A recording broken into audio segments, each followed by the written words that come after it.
നിയമസഭാ തെരഞ്ഞെടുപ്പിനുള്ള കോൺഗ്രസിന്റെ ആദ്യഘട്ട സ്ഥാനാർത്ഥി പട്ടിക നാളെ പ്രഖ്യാപിച്ചേക്കും.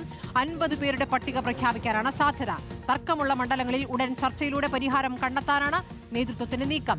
കെ സുധാകരനെ അനുനയിപ്പിക്കാനും ശ്രമം തുടരുകയാണ്. ആദ്യം പ്രതികരണങ്ങൾ കാണാം.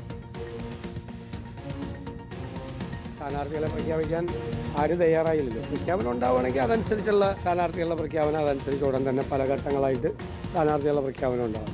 ഒരു തർക്കമില്ല. സീറ്റ് വേണ്ടി അവർ കൂടുതൽ സീറ്റ് ചോദിച്ചിട്ടില്ല. നിങ്ങൾ കുറേ വാർത്തകളല്ല, കുറേ സീറ്റുകൾ ചോദിച്ചു, മറ്റേ ഒരു സീറ്റ് അവർ കൂടുതൽ ചോദിച്ചിട്ടില്ല. ഞങ്ങളൊക്കെ തമ്മിൽ വളരെ നല്ല ബന്ധമാണ്. UDF കോൺഗ്രസ് സെറ്റാണ് ഇലക്ഷൻ നേരിടാൻ. ഞങ്ങൾക്കൊരു പ്രശ്നവുമില്ല. ഞങ്ങൾ വളരെ ആത്മവിശ്വാസത്തോടെ തെരഞ്ഞെടുപ്പിനെ ഏത് സമയത്തും നേരിടാൻ തയ്യാറാണ്. അയാൾ ഇന്നേലും പ്രഖ്യാപിച്ച സന്തോഷമുണ്ട്. ഈ പരസ്യം കാണുന്നുണ്ടല്ലോ, ഇനി സർക്കാർ ജനങ്ങളുടെ പണം ഉപയോഗിച്ചുകൊണ്ട് വൈറ്റ് വാഷ് അടിക്കുന്ന, മുഖ്യമന്ത്രിയുടെ മുഖം വൈറ്റ് വാഷ് അടിക്കുന്ന പരിപാടിയും നിർത്തി കിട്ടും. അതേപോലെ നാളെ സംസാരിച്ചാലും തീർക്കും, ഒരു പ്രശ്നമില്ല.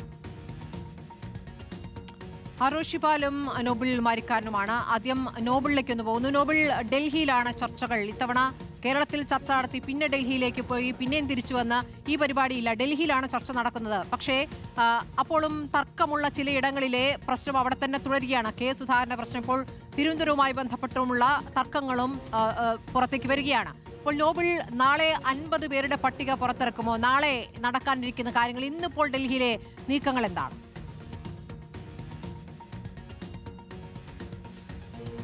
സ്മൃതി, കോൺഗ്രസിനെ സംബന്ധിച്ച് ആദ്യഘട്ടത്തിൽ 51 പേരുടെ പട്ടിക ഇറക്കാൻ കഴിയും എന്ന പ്രതീക്ഷ തന്നെയാണ് പാർട്ടിക്ക് ഉള്ളത്. അതിൽ 20 സിറ്റിംഗ് MLA-മാരാണ്. ബാക്കി 31 മണ്ഡലങ്ങൾ, അതിന്റെ കാര്യത്തിൽ തീരുമാനം എത്രയും വേഗം എടുക്കാൻ കഴിയും എന്ന പ്രതീക്ഷ പാർട്ടിക്കുണ്ട്. കാരണം നേരത്തെ തന്നെ 31 മണ്ഡലങ്ങൾ, സിറ്റിംഗ് MLA-മാർ ഉൾപ്പെടെ 31 മണ്ഡലങ്ങളുടെ കാര്യത്തിൽ പാർട്ടി തീരുമാനം എടുത്തതാണ്. പിന്നെയുള്ള 20 മണ്ഡലങ്ങളിലാണ് ചർച്ചകൾ നടന്നത്. ആ ചർച്ചകൾ കഴിഞ്ഞ ദിവസം സ്ക്രീനിംഗ് കമ്മിറ്റി പൂർത്തിയാക്കുകയും ചെയ്തിട്ടുണ്ട്. ഇക്കാര്യത്തിൽ ഏതാണെങ്കിലും പ്രത്യേകിച്ച് ഈ പറഞ്ഞ 51 മണ്ഡലങ്ങളുടെ ആദ്യ പട്ടിക പ്രഖ്യാപിക്കുന്നതിന് മറ്റു പ്രതിസന്ധികളില്ല. പക്ഷേ മറ്റു പ്രതിസന്ധികൾ നിൽക്കുന്നത് തിരുവനന്തപുരം അടക്കമുള്ള ജില്ലകളിലെ സ്ഥാനാർത്ഥികളുമായി ബന്ധപ്പെട്ടുകൊണ്ടാണ്. വലിയ കീറാമുട്ടിയായിട്ടാണ് പ്രശ്നം നിൽക്കുന്നത്. ഒപ്പം കെ സുധാകരൻ ഉടക്കൂടി ചെയ്തതോടെ കാര്യങ്ങൾ കൂടുതൽ സങ്കീർണമായിരിക്കുകയാണ് പാർട്ടിക്ക് എന്ന് വേണം മനസ്സിലാക്കാൻ.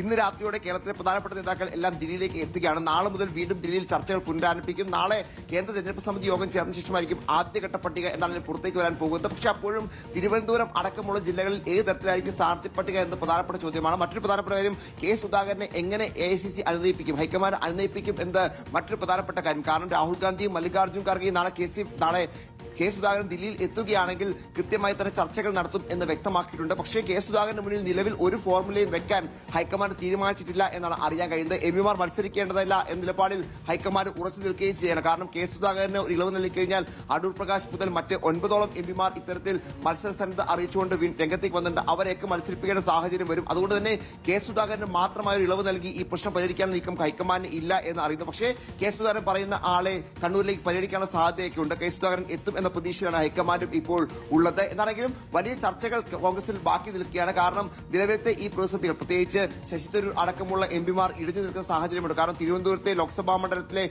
നിയോജക മണ്ഡലങ്ങളുടെ കാര്യത്തിൽ പോലും തരൂരുമായി കൃത്യമായി ആശയവിനിമയം നടക്കുന്നില്ല എന്ന ഹൈക്കമാൻഡിനോട് ഇതിനോട് തന്നെ തരൂർ തന്റെ പരാതിയായി അറിയിക്കുകയും ചെയ്ത സാഹചര്യമുണ്ട്. ഇതൊക്കെ തീർത്തുകൊണ്ട് വേണം ഇനിയിപ്പോൾ 51 അപ്പുറമുള്ള സ്ഥാനാർത്ഥിയുമായി ബന്ധപ്പെട്ട ചർച്ചകളിലേക്ക് കോൺഗ്രസിന് കടക്കാൻ. അത് ഒരു കീറാമുട്ടിയായിരിക്കും. നാളെ ദീപാദാസ് മുൻഷി അടക്കമുള്ള ആളുകളുമായി നേതാക്കൾ രാവിലെ മുതൽ തന്നെ ചർച്ചകൾ ആരംഭിക്കും എന്നാണ് അറിയാൻ കഴിയുന്നത്. ദില്ലി എന്നാണെങ്കിൽ നാളെ കോൺഗ്രസിന്റെ സ്ഥാനാർത്ഥിയുമായി ബന്ധപ്പെട്ട ഒരു നിർണായക ഹോട്ട്സ്പോട്ട് ആയിരിക്കും എന്ന കാര്യത്തിൽ യാതൊരു സംശയമില്ല. പ്രധാനപ്പെട്ട ചർച്ചകളെല്ലാം നാളെയാണ് നടക്കുക. എന്തായാലും ആദ്യഘട്ട പട്ടിക 51 പേരുടെ ആദ്യഘട്ട പട്ടിക നാളെ നമുക്ക് പ്രതീക്ഷിക്കാം എന്നാണ് നേതാക്കളോട് സംസാരിക്കുമ്പോൾ കഴിഞ്ഞ ഉപതെരഞ്ഞെടുപ്പുകളിലെല്ലാം തന്നെ സ്ഥാനാർത്ഥികളെ നേരത്തെ പ്രഖ്യാപിച്ചുകൊണ്ടാണ് കോൺഗ്രസ് ആത്മവിശ്വാസം പ്രകടിപ്പിച്ചിട്ടുള്ളത് എന്നുള്ള കാര്യം വ്യക്തമാണ്. റോഷിപാൽ, അപ്പോൾ ഈ നിയമസഭാ തെരഞ്ഞെടുപ്പിലും ഞങ്ങൾ ആദ്യം തന്നെ ഉണ്ടാകും എന്ന് പറയുമ്പോഴും CPM ഇന്ന് തന്നെ സ്ഥാനാർത്ഥി പട്ടിക പ്രഖ്യാപിക്കാനൊരുങ്ങുകയാണ്. തെരഞ്ഞെടുപ്പ് കമ്മീഷന്റെ വാർത്താ സമ്മേളനത്തിന് ശേഷം കോൺഗ്രസിനെ സംബന്ധിച്ച് ആദ്യത്തെ 51 പേരുടെ പട്ടിക നാളെ വരും എന്നാണല്ലോ ഇപ്പോൾ നോബിൾ റിപ്പോർട്ട് ചെയ്തത്.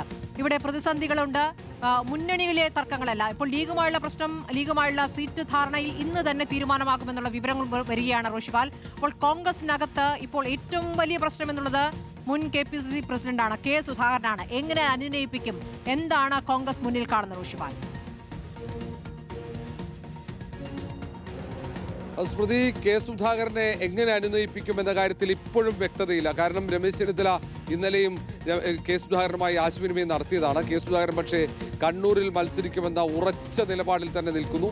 ദില്ലിയിലേക്ക് പോകുന്ന കാര്യത്തിൽ ഇപ്പോഴും വ്യക്തതയില്ല. അതിൽ ആശയക്കുഴപ്പം കൊണ്ട് പോകാൻ സാധ്യതയില്ല എന്നാണ് കെ സുധാകരനുമായി അടുത്ത വൃത്തങ്ങൾ പറയുന്നത്. അങ്ങനെ ദില്ലിയിലേക്ക് പോകാനുള്ള ഒരു ഒരുക്കവും കെ സുധാകരന്റെ ഭാഗത്ത് ഉണ്ടായിട്ടില്ല. ഉറപ്പ് നൽകാതെ ഇനി ചർച്ചയില്ല എന്ന നിലപാടിലേക്ക് കെ സുധാകരൻ എത്തുമ്പോൾ അത് വലിയ പ്രതിസന്ധി തന്നെയാണ് കോൺഗ്രസ് നേതൃത്വത്തെ സംബന്ധിച്ചിടത്തോളം. കെ സുധാകരൻ കണ്ണൂരിൽ മത്സരിച്ചാൽ വിജയിക്കുമെന്ന് ഉറപ്പാണ്. ആ കാര്യത്തിൽ സംശയമില്ലെങ്കിലും കെ സുധാകരന് കണ്ണൂരിൽ മത്സരിക്കാൻ അവസരം നൽകിയാൽ മറ്റ് എം പിമാർക്ക് കൂടി മത്സരിക്കാനുള്ള അവസരം നൽകേണ്ടി വരും. അത് വലിയ പ്രതിസന്ധിയാവും കോൺഗ്രസിന് മുന്നിൽ. പ്രത്യേകിച്ച് ഉപതെരഞ്ഞെടുപ്പിന് കളമൊരുക്കുന്നത് വലിയ വിമർശനത്തിന് വഴിയൊരുക്കും എന്നടക്കമുള്ള വിലയിരുത്തലാണ്. കാരണം അതേസമയം തന്നെ സ്ഥാനാർത്ഥി പട്ടികയുമായി ബന്ധപ്പെട്ടുള്ള മറ്റ് ചർച്ചകൾ, കണ്ണൂർ വിട്ടുള്ള മറ്റ് ചർച്ചകൾ പുരോഗമിക്കുന്നുണ്ട്. അതിൽ നാളെയും മറ്റന്നാളും കൊണ്ട് സ്ഥാനാർത്ഥികളെ പ്രഖ്യാപിക്കാൻ കഴിയുമെന്ന ആത്മവിശ്വാസത്തിന് ഒട്ടും കുറവില്ല.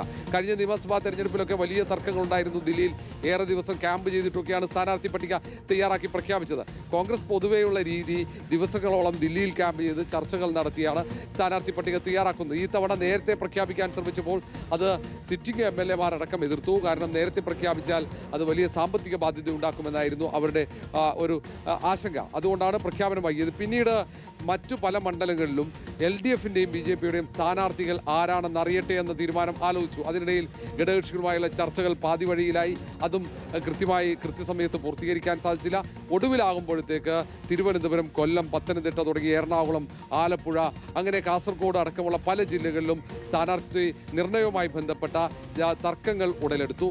അതും വലിയ തലവേദനയായി. എന്തായാലും നാളെയും മറ്റന്നാളും കൊണ്ട് സ്ഥാനാർത്ഥി പട്ടിക പൂർണ്ണമായും പുറത്തിറക്കാൻ കഴിയും എന്നാണ് നേതാക്കൾ വിശദീകരിക്കുന്നത്. ശരി, ഇനി അങ്ങോട്ട് നേതാക്കളുടെയും പാർട്ടികളുടെയും പ്രതികരണങ്ങളുടെ സമയമാണ്. റോഷി ബാലൻ, നോബൽ മാരിക്കാരനുമാണ് വിവരങ്ങൾ നൽകിക്കൊണ്ടിരിക്കുന്നത്.